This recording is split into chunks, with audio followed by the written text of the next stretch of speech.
Salutations à toutes et à tous. Bienvenue à notre deuxième conférence. Pour commencer, d'abord, une pensée spéciale pour la population haïtienne, spécialement ceux qui se trouvent dans la capitale, qui sombrent dans un profond désespoir depuis ces dernières semaines. Une pensée spéciale à vous et toute l'équipe sincèrement partage votre douleur. Dans l'histoire haïtienne, les femmes haïtiennes ont su lever leur voix et briser les rapports sociaux dans lesquels elles ont été maintenues depuis longtemps. Et pendant la période de l'occupation américaine en Haïti, un groupe de femmes conscientes s'organise afin d'apporter ces revendications, par exemple l'éducation à tous, l'accès à l'éducation à toutes, la citoyenneté politique, l'équité salariale, entre autres. Et c'est ainsi, en 1934, que le premier mouvement féministe haïtien fut officiellement créé.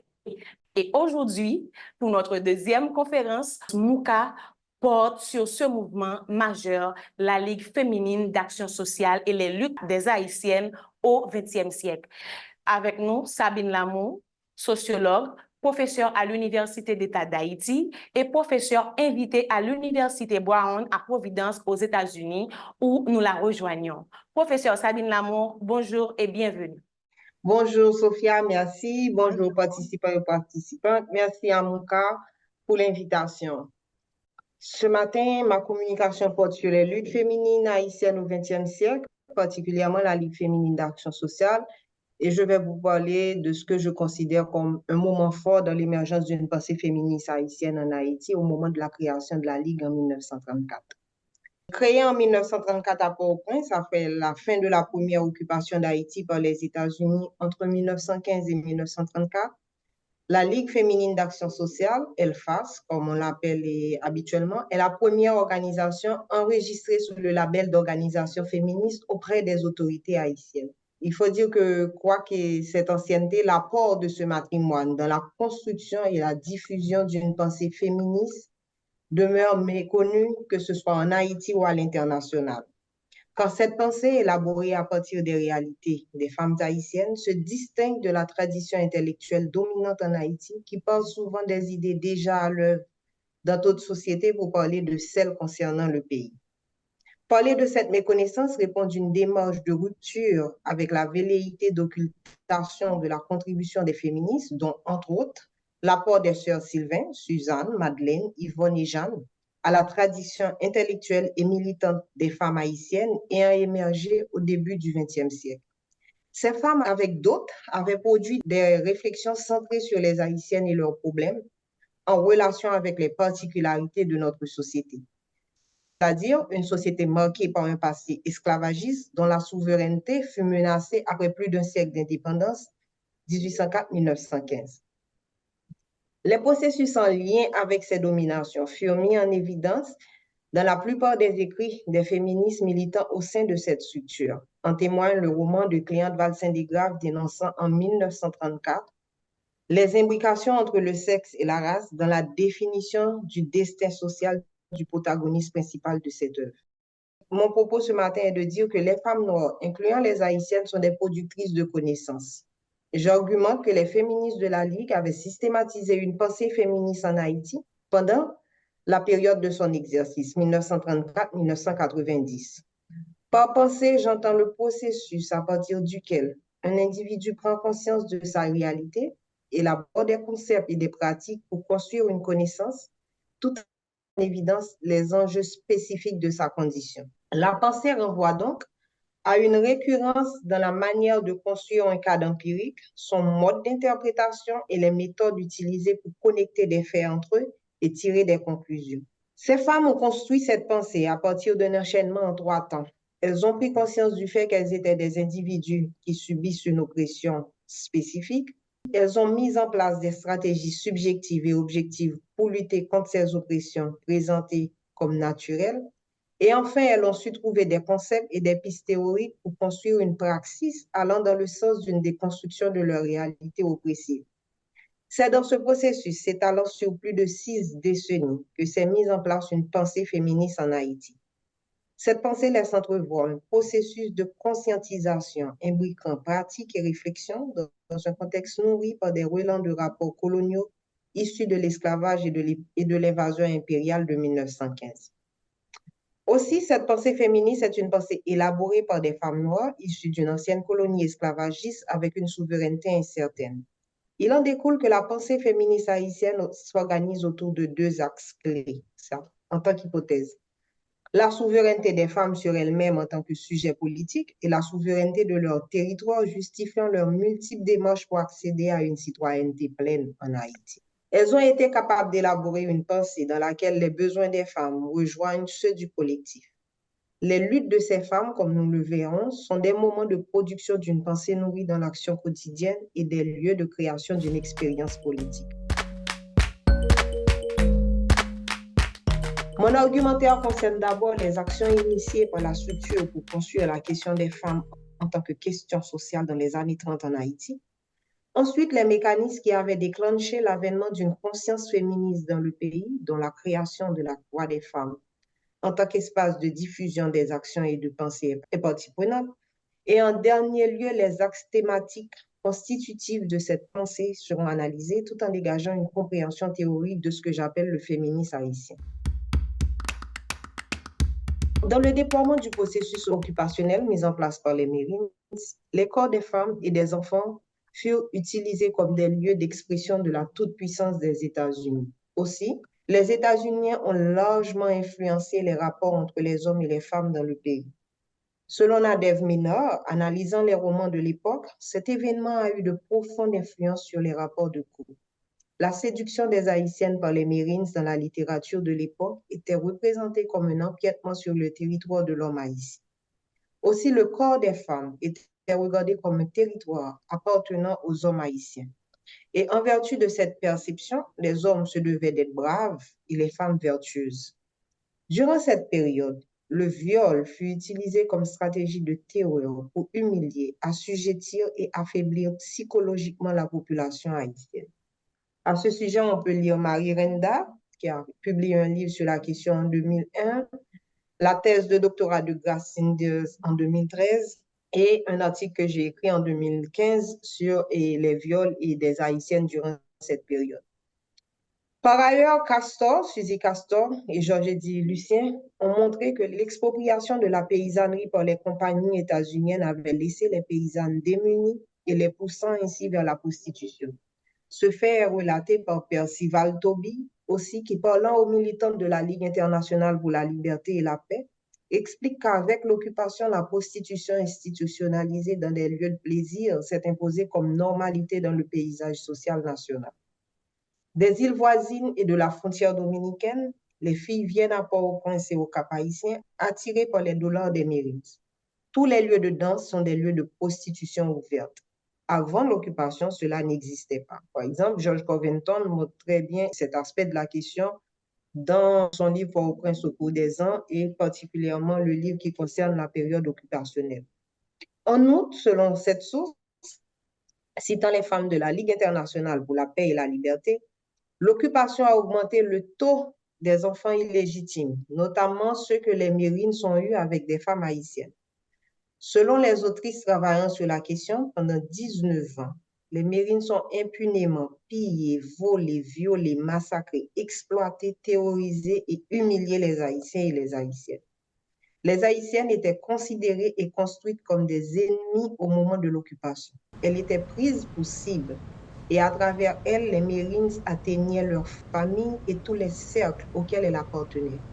Le viol, dans ce contexte, était un langage de l'occupant à l'occupé, une affaire d'hommes partageant la logique d'une domination horizontale pour répondre Rita Segato. Le viol est l'acte du conquérant par excellence, le signe du vainqueur et pour le pays vaincu, une humiliation profonde. Les viols accomplis pendant l'occupation de 1915 sont des violences politiques. Ils furent donc reçus comme des actes devaient être dénoncés par certaines femmes de la bourgeoisie haïtienne, notamment celles qui militaient au sein du mouvement politico-intellectuel dénommé l'Union patriotique. Ces femmes furent parmi celles qui soulevaient les consciences contre l'occupation dans les lieux publics, dans les marchés et les églises. Elles décident de transformer le problème du viol des femmes en question politique et ont mené des actions tant nationales qu'internationales pour dénoncer ces actes. Toutes couches sociales confondues, les femmes ont témoigné une expérience singulière de l'occupation qui diffère du vécu masculin de cet événement. Les aînés qui avaient initié ces luttes ne se réclamaient pas du féminisme, mais leur lutte contre les violences faites aux femmes ont permis de peindre le viol des Haïtiennes comme une atrocité au cœur de la lutte pour la désoccupation du pays. Cette dynamique a facilité le dessinement d'une identité politique du féminisme haïtien, amenant celle-ci à lutter contre l'impérialisme des États-Unis. La lutte pour la double souveraineté, celle des femmes pour la sécurité de leur corps et celle des femmes contre l'extérieur pour la préservation de la souveraineté nationale. Ces actions ont lancé la mise en branle de la désoccupation et les dernières troupes de Marines quittent Haïti en 1934.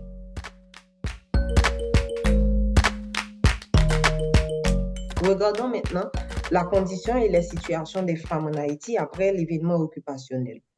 L'effervescence féministe des années post-occupation trouve sa source dans les profondes transformations sociales amenées par l'occupation. D'ailleurs, Grace Sanders qualifie cet événement de rite de passage pour les femmes haïtiennes. Quoique cette transformation, les femmes restent au bas de l'échelle sociale, surtout avec l'utilisation du Code napoléonien qui continuait de les remettre à leur place.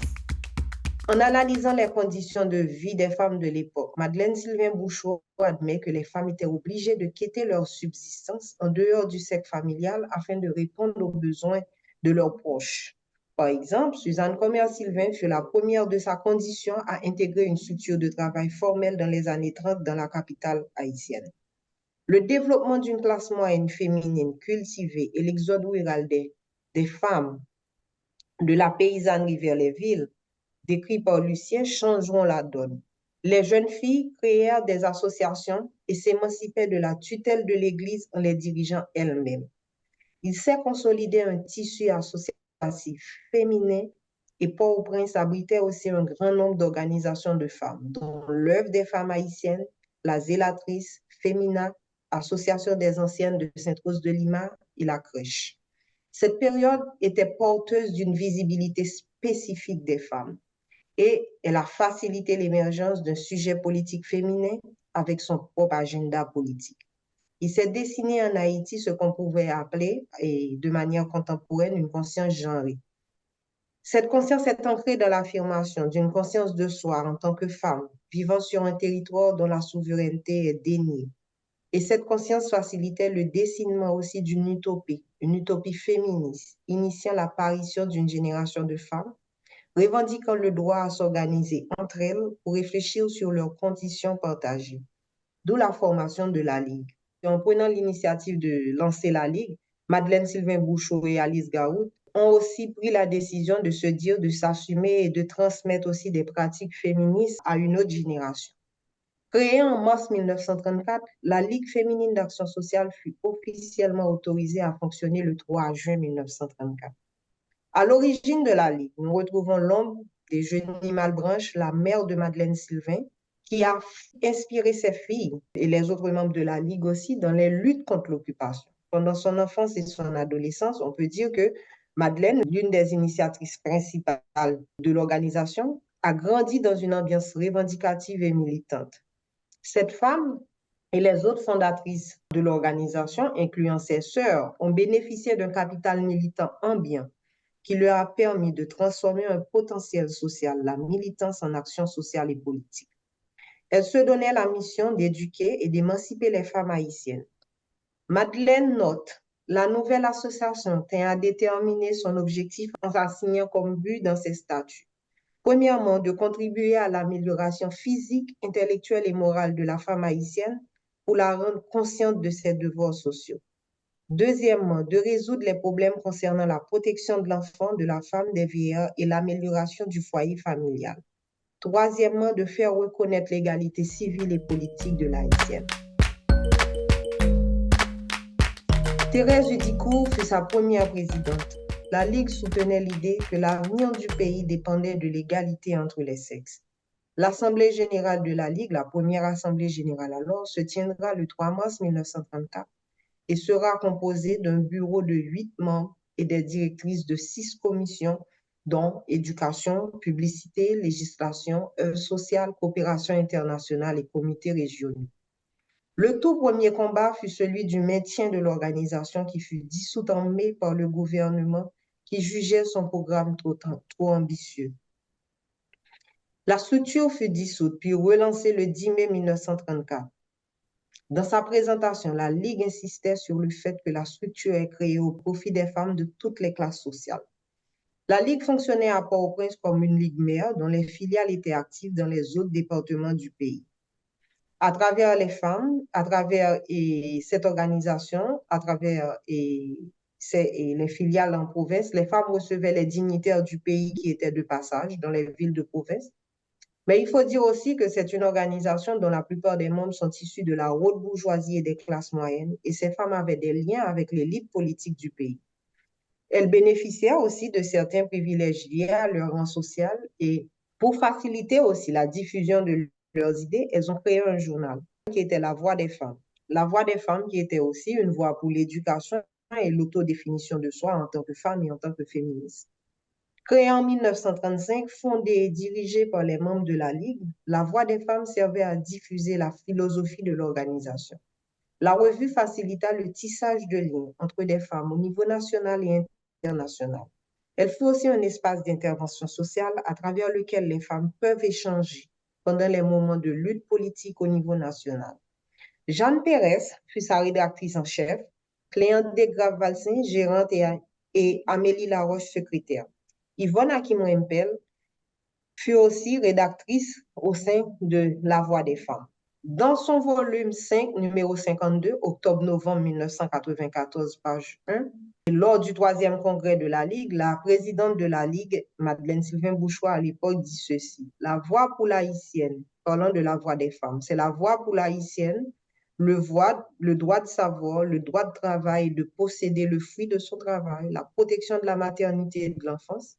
Elle réclame aussi de tous la connaissance et l'amour des choses du pays pour l'éclosion d'une conscience nationale. La voix des femmes offrait aux militantes une plateforme pour se frayer un chemin parmi les intellectuels et se faire reconnaître elles-mêmes en tant qu'intellectuelles.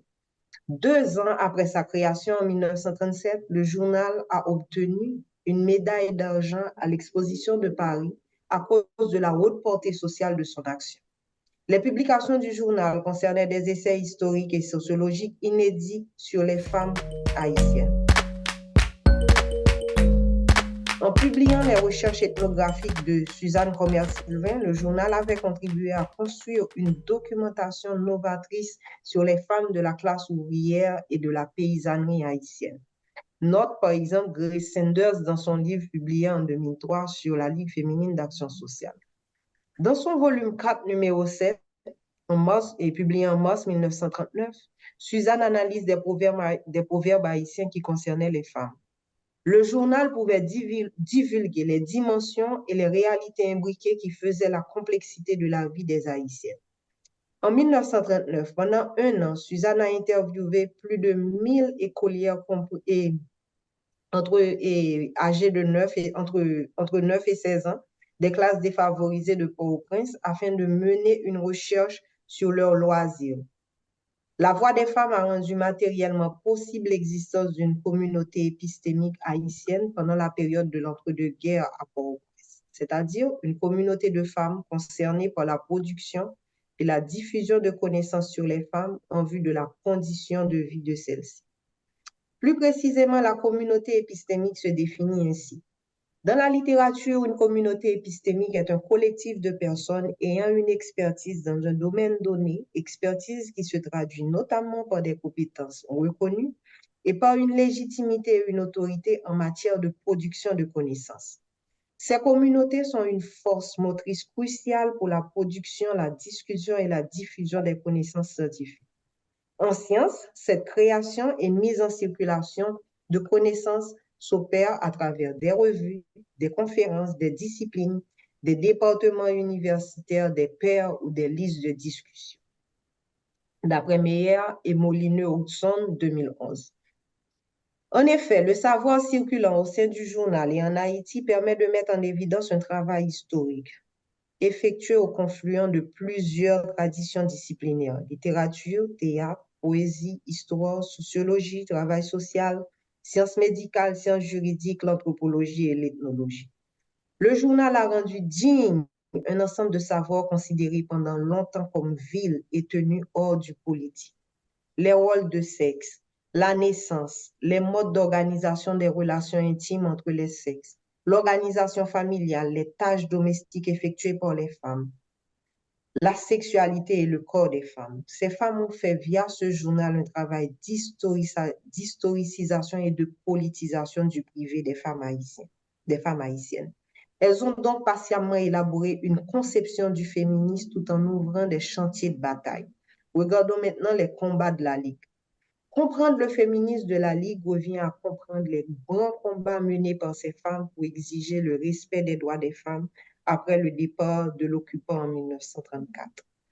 Entre 1934 et juste dans les années 90, la Ligue a mené des combats notoires dans la société haïtienne. Et Alice Garout avait l'habitude de dire, par exemple, nous lutterons avec courage et persévérance jusqu'au triomphe de la justice. Nous lutterons pour renverser les barrières qui limitent notre champ d'action jusqu'à les rendre inexistantes. En réponse à son interdiction de fonctionnement, par exemple, la Ligue lance une série d'activités. Éducation civique pour les femmes, cours du soir pour les travailleuses, foyer des travailleurs, caisse de crédit coopératif, conférences dans tout le pays, bibliothèque, pétition auprès des autorités compétentes pour ouvrir des écoles pour les filles et revendication d'un salaire égal pour un travail égal.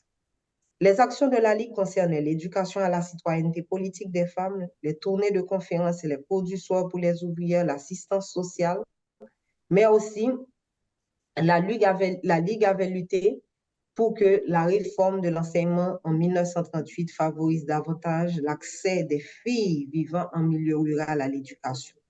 En 1939, les féministes créent des œuvres sociales visant notamment la protection de l'enfance et exhortent le gouvernement à organiser l'assistance publique, c'est-à-dire elles réfléchissaient déjà sur les questions de protection sociale en Haïti. Par le décret loi du 23 octobre 1942, la Ligue reconnaissait le droit des Haïtiennes mariées à un étranger de conserver leur nationalité. Plusieurs d'entre elles étaient concernées par ces questions à cette époque. La Ligue a élaboré des lois pour changer tant la situation des femmes que celle des enfants, notamment celles qui vivaient en domesticité. Si aujourd'hui ces revendications apparaissent comme légitimes, à l'époque, elles signent l'originalité du parcours intellectuel des militantes de la Ligue. En 1934, elle s'est dotée d'un lieu pour ancrer leur travail sur et avec les femmes, le foyer ouvrier. Situé au sud de Port-au-Prince, dans le voisinage du stade et Silvio XIV, ce foyer était considéré comme une réponse féministe aux besoins des femmes. Et suivant une perspective féministe, ce centre proposait un service de bibliothèque, des cours en éducation des enfants, langue, cuisine, et des cours de chant, de danse folklorique et de sport. Et Chloé Morel et dans un texte qu'elle a fait sur les sœurs Sylvain, elle a présenté et c'est fait. Pendant les années 1940, la Ligue mena sans relâche aussi un combat pour les droits politiques des femmes que les amendements de la Constitution de 1935 et du 19 avril 1944 ont pris en compte, tout en initiant ce combat clé. En 1953, le bureau des gens de maison fut créé et des campagnes radiophoniques massives furent mises en place pour inciter les femmes à utiliser leur bulletin de vote. En 1957, Lydia Gentil est devenue la première femme occupant un poste de ministre dans un gouvernement en Haïti. Elle était membre de la Ligue, ministre des Affaires sociales. Et la même année, la Ligue fut reconnue comme une organisation d'utilité publique. En 1959, la Ligue proposa une loi sur l'adoption et la protection des enfants en Haïti. Au cours des élections de 1954, la Ligue avait eu gain de cause cette année-là par rapport à la question de l'accès des femmes aux droits politiques, civils et politiques. Madeleine Sylvain Bouchereau fut la première femme à concourir aux élections sénatoriales du département de l'Ouest. En 1962, dans la continuité de l'esprit du foyer ouvrier, la Ligue ouvrira le foyer Alice Garout dont le bâtiment sera construit en 1967. À cette époque, selon Paulette Poujol-Auriol, l'organisation faisait face à des difficultés financières. Durant ces périodes, l'organisation fut tour à tour dirigée par Marie-Thérèse Polymoral et Solange Dominique. La Ligue continuera de fonctionner durant toute la période du Valieris et même après avec de faibles moyens financiers. Durant cette période, elles concentraient leur action sur la formation des filles du milieu rural dans le foyer Alice Gaout et Daniel Bazin avait représenté la structure à Beijing en 1995. Toutefois, selon Paulette Pouchol-Oriol, qui fut la dernière présidente de la structure, les activités de l'organisation cessèrent au moment du coup d'État de 1991. Selon elle, la Ligue avait un bureau dont le local lui avait été donné par Mme Yolette Lecomte, la femme du président Magloire au bicentenaire de Port-au-Prince. En 1970, les féministes furent chassées par les militaires qui avaient envahi l'espace et dispersèrent dans la rue les archives de la Ligue. Certains membres ont pu récupérer certains papiers, mais le gros de la mémoire de l'organisation a disparu au cours de ce déguerpissement. En conclusion, les militantes ont construit une compréhension de leur réalité et un cadre d'action dans le champ politique à partir d'une expérience située de l'oppression. La lutte contre l'impérialisme a constitué un ferment dans le déploiement de cette pensée. L'occupation avait engendré ce basculement qui les avait obligés à réagir. Dans un espace où prime le dictat de l'occupant, les femmes ont montré l'itinéraire qui a conduit à l'émergence d'une pensée féministe, nourrie dans la vie quotidienne, pouvant dénoncer les exactions dont elles sont l'objet et les portant à revendiquer dans l'espace public. Ces luttes ont facilité l'élaboration de stratégies de dépassement des oppressions isolées. Les combats hérités de la première génération ont facilité la construction d'un espace collectif de résistance propre aux femmes, la Ligue. Les militantes universitaires de la Ligue ont su construire une épistémologie qui se démarque de la tradition de pensée adoptée en Haïti. Les expériences de vie des Haïtiennes sont mises au centre des réflexions élaborées afin de produire une connaissance située et incarnée. Les réflexions des féministes ont contribué à faire apparaître une communauté de sorts entre les femmes sans occulter les situations plurielles que celles-ci occupent au sein d'une société traversée par des rapports de pouvoir implacables. Ces penseuses ont montré la manière dont l'exploitation du travail des femmes, la négation de leurs droits et les schémas normatifs cristallisés dans des proverbes alimentent des oppressions spécifiques aux femmes à l'interne. Même si celle-ci est faite de morceaux épars, la pensée prend forme avec la classe, par exemple, pour Madeleine Sylvain-Bouchot, la couleur et l'expérience du mariage pour Cléante Val-Saint-Dégrave, la maternité isolée pour Marie-Thérèse Colimoal, la prostitution et le dénuement pour Paulette Pouchol-Oriol, les essais sur les rites funéraires et les proverbes de Suzanne, le journal, le théâtre, les conférences, la poésie, les pamphlets et les pétitions constitue un fonds qui peut nous renseigner sur l'héritage de la Ligue, l'héritage intellectuel et épistémique de la Ligue. Le vécu des femmes est devenu source de savoir, le vécu particulièrement des femmes haïtiennes, un capital expérientiel et savant et intellectuel. La pensée féministe montre que théorie, et cette pensée, la pensée féministe haïtienne, montre que théorie et pratique s'entrevêchent dans un mouvement de balancier pour former un corps théorique cohérent. Pour lutter contre les oppressions, les membres de la Ligue ont conçu un lieu de réflexion. Sur un plan idéal, c'est la voix des femmes et un lieu de réflexion et de pratique matérielle, le foyer ouvrier. Et le foyer Alice Gaout aussi. Cette pensée féministe s'articule autour de trois grands points. Premièrement, celle-ci développe une conception des femmes en tant que sujet politique autonome, à même de penser des stratégies pour dépasser leurs conditions. Elles ont droit de citer en tant que citoyennes. Deuxièmement, elle construit le féminisme comme un espace d'expérience plurielle où des femmes de diverses conditions peuvent se rencontrer et s'entraider afin de dépasser leur exclusion sociale, sans omettre le fait qu'il y ait des rapports de pouvoir qui pourraient les diviser aussi. Troisièmement, le féminisme de la Ligue est entré dans la société haïtienne. Ce féminisme permet de délimiter une appartenance tout en soutenant leur ouverture sur l'externe. Elles ont accompli un travail de valorisation de la place des femmes dans l'histoire collective, en proposant un contre-récit de leur rôle dans l'histoire de ce pays. La Ligue a publié un livre qui s'appelle Femmes haïtiennes, où on peut voir ce travail. Sur cette base, elles ont pu contester les étiquettes de pute, de mauvaise mère, de traîtresse des hommes de l'Assemblée constituante de 1946.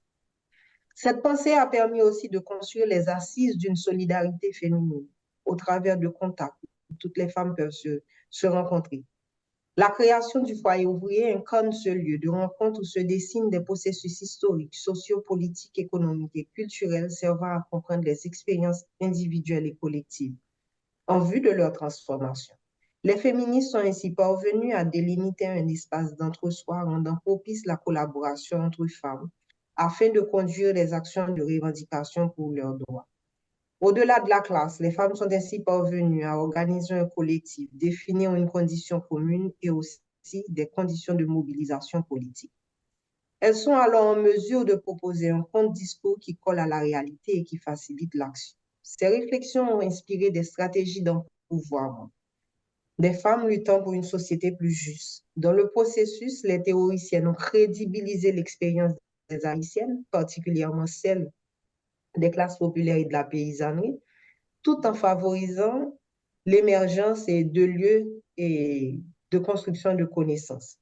Elles ont fait en sorte que ces femmes soient les sujets de leur propre histoire. En témoigne l'histoire d'Adelcia amenée par Suzanne, qui a montré la manière dont s'entrecroisent relations intimes, univers religieux, croyances culturelles et sociaux, et le sens que les femmes donnent à leur action afin de mieux comprendre leur réalité.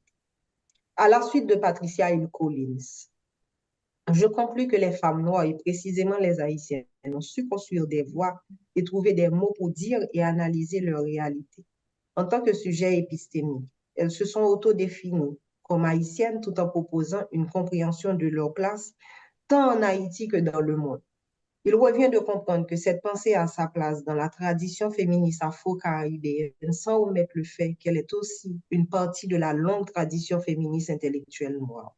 Ce que j'établis en étudiant actuellement les apports théoriques et épistémiques de Suzanne Commière-Sylvain à l'afroféministe. Merci beaucoup. Merci pour cette intervention, professeur. Donc, à présent, nous faisons place aux questions. Je les attends. OK, nous avons 3 questions. La première, c'est quelles sont les stratégies novatrices que la Ligue a développées pour promouvoir les droits des femmes en Haïti? Bon, au nombre de ces stratégies, je peux isoler 3. Par exemple, il y a d'abord la création d'un journal. Même s'il y avait d'autres espaces de diffusion dans la société, mais un journal féministe, par exemple. Il y avait la Semeuse, il y avait aussi l'Escale, mais ces deux revues ne se réclamaient pas du féminisme, même si par ailleurs, les personnes qui dirigeaient ces revues étaient des membres de la Ligue féminine d'action sociale, à savoir Jeanne Pérez et Yvonne Hakim-Rimpel, mais je pense que la création de ce journal en 1935 en tant qu'espace de diffusion de la pensée féministe et qui se distribuait à l'échelle nationale, je pense que ça a été une stratégie novatrice qui a fait mouche et qui a permis aussi un espace de ralliement, bon, entre femmes alphabétisées aussi, je ne vais pas dire entre toutes les femmes. Au sein de la société haïtienne, c'était un espace de débat et de discussion où on pouvait discuter sur ce qui concerne les femmes et la manière dont ce qui concerne les femmes s'imbriquait aussi avec ce qui concernait la société de manière globale. Je pense que la voix des femmes a constitué un moment fort dans la construction d'une pensée féministe et dans l'imposition des idées féministes aussi en Haïti. Il y a aussi la question de la création d'un lieu de rencontre entre femmes de toutes conditions, le foyer ouvrier, le foyer Alice Gaou. Je pense que ça a fait mouche aussi en termes de stratégie novatrice et après aussi l'établissement de liens avec des dynamiques féministes internationales parce que au moment du bicentenaire en Haïti, et c'était durant cette même période-là que la Ligue avait initié les stratégies pour l'accès des femmes aux droits politiques. Et je pense que quand elle a organisé le premier congrès international des féministes haïtiens en Haïti en 1945, je crois, en 1950, je ne me souviens pas trop bien, la Ligue avait invité près de 500 délégués venant du monde entier, de l'Afrique, de l'Amérique du Sud, partout, Caraïbes, Europe. Et je pense que l'établissement de liens avec des dynamiques féministes internationales, tout ça a constitué des stratégies novatrices et on peut voir les traces de ces stratégies-là jusqu'à présent dans le mouvement féministe haïtien. Bon, quand on fréquente plus ou moins les organisations féministes, on va voir que la Ligue avait proposé un modèle associatif féminin qu'on retrouve jusqu'à présent les traces au sein des organisations, bon, particulièrement celles qui se réclament de la Ligue. de l'héritage de la Ligue. Bien, je continue avec les questions. Quelle réalisation de la Ligue aurait laissé une empreinte durable sur la société haïtienne? La question de la participation politique des femmes.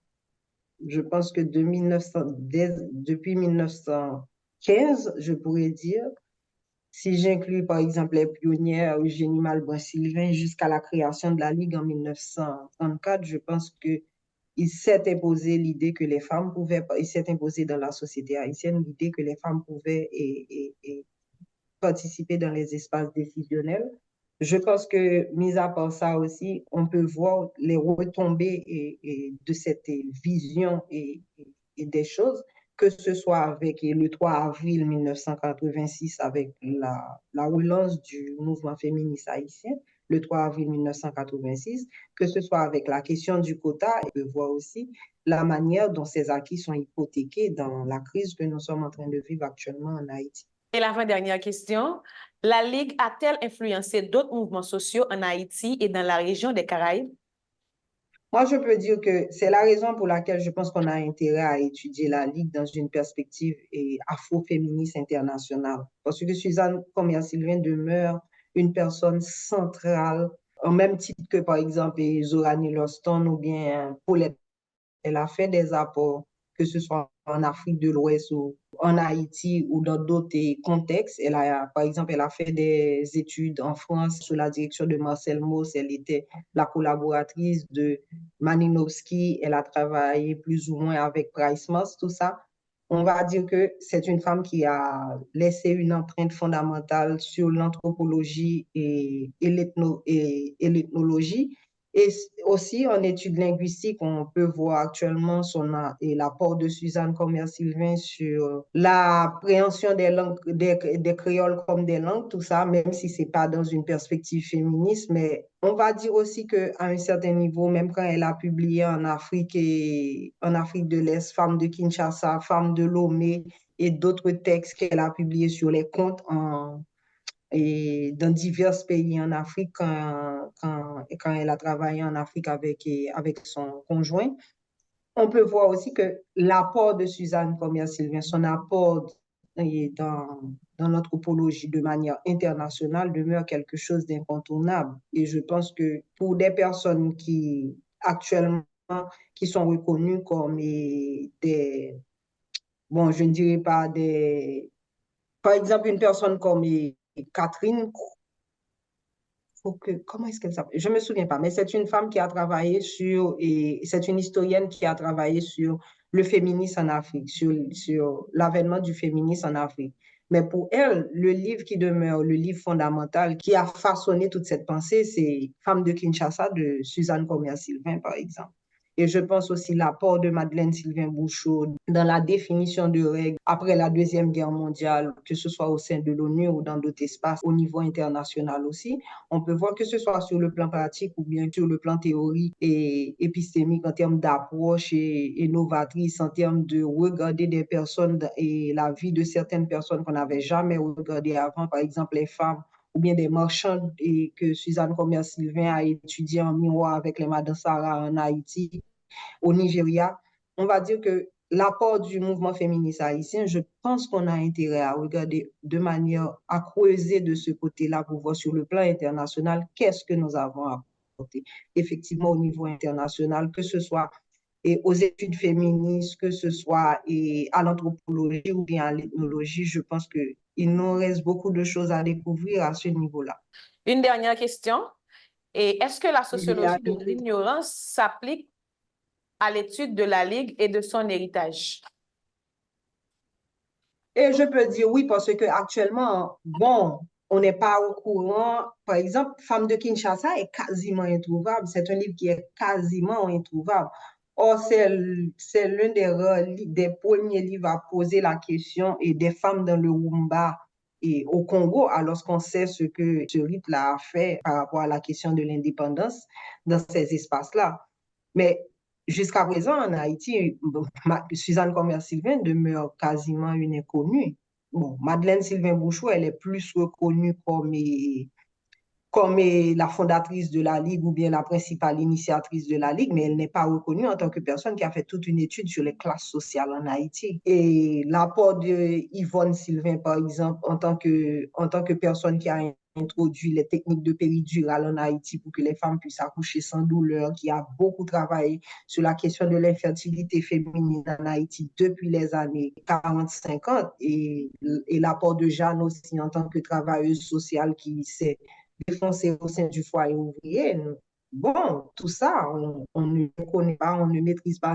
Si on n'est pas intéressé à ces questions-là, on n'étudie pas ces femmes-là à l'Université d'État d'Haïti. La seule trace que j'ai repérée de Madeleine Sylvain Bouchot, je pense qu'au sein de la faculté d'ethnologie, il y a une salle qui est dénommée Madeleine Sylvain Bouchot. Après, c'est tout.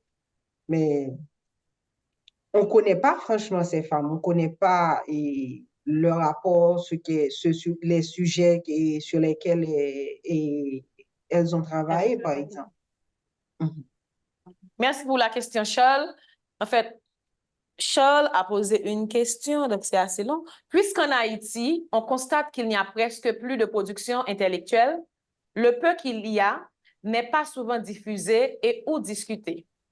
Comment pourrait-on s'y prendre pour encourager les féministes de la génération fin 90-2000 à produire des réflexions? Bon, je ne sais pas si on peut encourager une personne à produire de la réflexion dans la mesure où bon, on est intéressé ou bien on n'est pas intéressé par ces questions-là. S'il y a des personnes qui, à un certain moment, bon, a besoin de ressources, que ce soit des ressources en termes d'accompagnement matériel ou bien en termes de ressources d'accompagnement intellectuel, et intéressé à la production féministe en Haïti, bon, pourquoi pas. Mais en même temps aussi, il faut mettre ça dans une perspective beaucoup plus globale. On a une université qui ne fonctionne pas vraiment aussi en Haïti. Je pense qu'il faut prendre ça en compte aussi parce que là où il y a la production intellectuelle, il y a un tissu associatif qui n'est pas financé, qui n'est pas sous perfusion par l'international. C'est l'État qui finance un espace de contre-pouvoir et c'est l'État aussi qui finance un espace de discussion et de débat qui va à un certain moment faciliter la production et l'élaboration de certaines pensées. Par exemple, quand Suzanne Commerce-Sylvain avait fait l'étude où elle avait interviewé plus de 1000 élèves à Port-au-Prince dans les années 40. Cette étude-là était commanditée par le gouvernement. C'était pas de son propre chef qu'elle avait pris l'initiative de faire cette étude-là. En termes de loisirs pour les jeunes filles à Port-au-Prince, comment est-ce qu'on peut organiser tout ça? Parce que c'est après cette étude-là qu'on a fait beaucoup plus de bibliothèques et que le foyer ouvrier aussi s'est beaucoup appuyé sur les résultats de l'étude pour proposer des loisirs ou bien pour proposer des activités tant aux femmes qu'aux jeunes filles à Port-au-Prince. Charles avance avec son questionnement. Donc, à présent, il a dit actuellement, il paraît plus facile pour jouer une information par rapport à Internet et puis réseaux sociaux. Il vient plus facile tout pour tout le monde parler by avis par rapport à la communauté épistémologique haïtienne. Par rapport à la communauté épistémologique haïtienne, Ligue a été créée. Est-ce que c'est pas un danger? Bon, chaque temps, il y a des outils de diffusion par eux. En fonction des outils de diffusion que chaque temps gagne, chaque gain limite par eux tout. C'est pas parce que c'est dans le journal ou à publier qui fait au journal là obligé nécessairement un bon journal ou bien ça l'a publié. C'est de bagages qui sont capables de permettre que le collectif là avance. Je pense que cyberféministe, c'est une forme que féministe apprend par rapport au fait que nous avons évolué dans un monde qui sont monde côté que informatique, Internet, NTIC. Bon, il fait partie presque de la vie chaque jour. Non? Bon. Du coup, je pense que féministe n'a pas en dehors de société, elle a suivre le mouvement tout. Et je pense qu'il y a un gros travail tout qui fait ensemble avec lui. Il y a un travail de vulgarisation énorme et de diffusion qui fait. Ça veut dire que tout bagage va obligé fait dans le niveau, c'est l'idée, c'est question épistémologie, c'est question ça. C'est fondamental, c'est important. Mais en même temps, tout, il y a un bon autre bagage tout qui était fondamental et important, que ce soit dans la pratique féministe, dans une série de bagages qui dénoncé, dans une série de bagages qui dit, espace côté que le monde capable de dire, les subi violence, les gain de l'autre. et les événements qu'a traversé yo dans la vie yo en tant que femme parce que son espace de discussion qui permettent qui ba une accessibilité une à l'autre qui même si c'est de manière virtuelle mais qui permettent de discuter mais là tout il y a des outils et une bande de données qu'a produit tout sur cyberféminisme par exemple son champ de recherche que nous pouvons jamais explorer en Haïti qui dit qui ça cyberféministe ça est féministe 2.0 comment manifester en Haïti qui ça lié. Et moi, il y a un pile cyberattaque qui fait sous mesdames qui féministes en Haïti, yo, pile agression qui fait dans l'espace là, tout comme agression ça a fait. Moi, je comprends yo, mais pas gain de études tout qui fait sur yo parce que c'est l'Igla te créé un bagage, c'est vrai, mais à un certain moment tout nous-mêmes en fonction de qui moun nou ye, ça n'a vivre tant pas nous, qui ça n'a créé pour nous comprendre tant pas nous et vivre dans tant pas nous. C'est tout ça fondamental et important. Nous capables de camper sous héritage, mais pendant de camper sous héritage, il faut ne pas oublier tout. Nous pas dans les années 40, nous pas dans les années 50 encore. Il y a de l'autre problématique qui émerge, il y a de l'autre compréhension de la vie. Parce que nous imaginez que l'Igla est capable de poser question à avortement dans les années 40, même j'en ai même posé n'importe quoi ça n'est ça, par exemple. Il y a de problématiques qui viennent de problématiques qui, puis, chaque temps, il y a une problématique par eux, il y a une façon de capable d'aborder, même si que nous pas nier que nous avons un héritage, l'héritage est fondamental pour nous aller plus loin. Merci. Et Charles, pour série préoccupation gain, capable toujours conseiller pour suivre page mon caillou. Et Charles, gain une dernière question qui c'est est-ce que la capable bien accès avec présentation ça professeur Sabine Lamont fait jeudi? Bon, présentation, Donc là, présentation, c'est présentation oui. mon cas, c'est un service que, bon, c'est dans le cadre dynamique mon cas, diffusion de pensée féministe en Haïti. Hein. On pense que ça, c'est capable de susciter mon cas. Il y a une dernière question de Nadev Ménard. Dans le contexte agression et résistance par rapport à mouvement féministe là, est-ce que ça n'a pas aider à expliquer ça que fait travail intellectuel, membre l'IGLA pas diffusé dans la société? Oui, je pense ça tout. Je pense que ce n'est pas une attaque. Parce que il y a de l'idée que il y a des gens qui produisent et les gens pendant longtemps, bah, jamais considéré comme des gens qui dignes pour penser et pas considéré que ça, les gens penser, c'est des bagages qui sont fondamentaux et importants. Là, nous retournons sur ça d'après les sociologies et de l'ignorance. Ce n'est pas une ignorance comme si nous avons que il y a des gens qui ne connaissent pas. Ils ne capable pas connaître ou bien ça pas intéressé, le monde n'a pas à le chercher. Mais il y a de l'autre monde tout qui a fait production active d'ignorance là. Tout.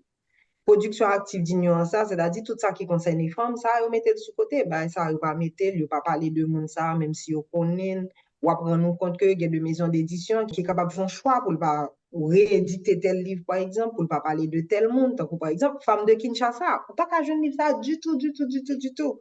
Femme de Lomé, ou pas qu'à jeune livre ça du tout, du tout, du tout. Les classes moyennes en Haïti de Madeleine Sylvain Bouchot, c'est quasiment impossible. On va chercher texte Sanit Belair de publication de Jeanne Pérez ou pas qu'à genoux. On va chercher roman La Mansard de Jeanne Pérez ou pas qu'à genoux. Mais il faut admettre tout que là, qu'on y a gagné un mouvement qui fait beaucoup plus à l'étranger et il y a 2-3 personnes en Haïti qui intéressés avec questions féministes, qui fait travail ça. Par exemple, on a des Mina, il fait travail sur questions qui concernent les livres là, il fait travail sur questions qui concernent les romans qui étaient produits. Ça, mesdames, yo te dit premier roman, par exemple, que membre Ligla a écrit.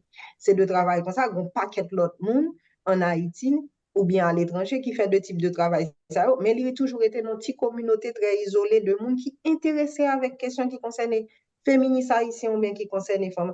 Mais c'est pour un bagage qui vont grande diffusion, même j'en apprends compte que féministe mainstream, non, il y a une diffusion que pas de monde qui par contre un livre dans le genre, par exemple, qui c'est le livre Judith Butler, tout le monde connaît le livre ça, mais pour qui raison tout que Femmes de Kinshasa, qui sont livres fondamentaux, qui permettent que même deux monde qui travaillent en anthropologie en Afrique expliquent que bon avant et après Femmes de Kinshasa, c'est pas des femmes seulement que livre. Il y a un pile monde qui vient faire deux livres après et on dit Georges Balandier par exemple, il n'a pas jamais cité Suzanne Commercy, mais il est tributaire de tout le travail que mademoiselle a fait dans l'Afrique de l'Ouest et il n'a pas jamais cité par exemple. Pas cité là tout, ça a participé activement tout dans effacer mon ça et n'apprendre compte que c'est pas Haïti seulement que travaille, remettez mesdames ça sur le devant de la scène, parler sur ça, vous fait apport dans dynamique intellectuelle, qui épistémologie mondiale là qui ça vous fait. c'est pas non seulement qu'on fait ça comme haïtienne, même si avec mes moyens et ressources que nous gagnons en Haïti, mais il y a l'autre monde qui a fait le tour. Par exemple, on monte dans Paulette Nardal, on y a parlé de négritude, longtemps c'est de Aimé Césaire avec Senghor seulement t'es content de parler. Mais qu'on y est là, on ensemble de mesdames noires, particulièrement, qui dit que, bon, pensée intellectuelle, il y a rien ni maman, et yo commencé à faire de travail, y a metté mais qui ça mamzelle te mais qui ça mamzelle te produit par exemple. Et là prend moun tan kou Zorani Luston apport li. Je suppose que c'est de moun tout que Suzanne était capable de dans discussion ensemble avec eux puisque Zorani Luston te venu travailler en Haïti, Suzanne Césaire te venu en Haïti à un certain moment et tout le monde ça contemporain de mesdames ça. Les mesdames Nordal yo te à Paris, m'imagine que yo t'a kembe, yo t'a fait salon yo tapé discuter sur question d'égritude. Bon, c'est dans la même période là tout que Suzanne a fait thèse avec Marcel Mauss à Paris. Bon, c'est-à-dire moun yo gen de côté au croisé, mais comme nous pas prêté tellement attention avec question ça, c'est de études qu'on y a poussé type de l'idée ça. Mais ça a montré nous tout que gagne tout un réseau de femmes noires ou bien de féministes noires, d'intellectuels qui t'a pensé et qui t'a pensé de réalité qui concernait à la fois espacieux et positions spécifiques comme femme noire par exemple. Je pense que c'est capable d'études qui est capable intéressante, c'est-à-dire à chaque fois ouais études ça pas nécessairement nos perspectives qui n'ont mis tant isolé pas nous seulement nos perspectives internationales est un élément fondamental et important pour nous bailler moun yo place dans pensée intellectuelle mondiale là et apport que yo gagne et finir avec toute question ignorance autour de ça yo pas dit de yo parce que je pense que tout ça autour c'est de éléments qui capable en cette genre narratif yo construit tout li bay peuple espoir li bay peuple façon pour yo comprendre tête yo dit mais qui ça yo te fait en certain moment mais qui ça mieux et qui ça me ka puiser dans moment crise moi pour me puiser là-dedans yo. Et je pense que féministe haïtien grand pile pour le voter pour nous sur question qui concerne même des fois mes parties sur question qui concerne et travail qui fait sous protection sociale en Haïti. Mouvement féministe haïtien en fait en pile sur aspect ça et nous pas prendre en compte. On pense que crise n'a traversé jeudi a son crise de la protection sociale que lié et tout. C'est-à-dire nous avons place dans discussion qu'a fait sous crise là tout en Haïti actuellement. Bien, merci professeur. Un grand merci à notre invité spécial aujourd'hui, professeur Sabine Lamour. Merci pour ces informations utiles concernant la lutte des femmes haïtiennes au XXe siècle ou encore ce mouvement majeur Ligue féminine d'action sociale. Et Mouka vous donne rendez-vous sur toutes ces plateformes. Donc, à la prochaine. Merci. Merci un peu. Eh bien, OK, merci beaucoup tout pour l'invitation. D'accord. Bye bye. OK, bye bye.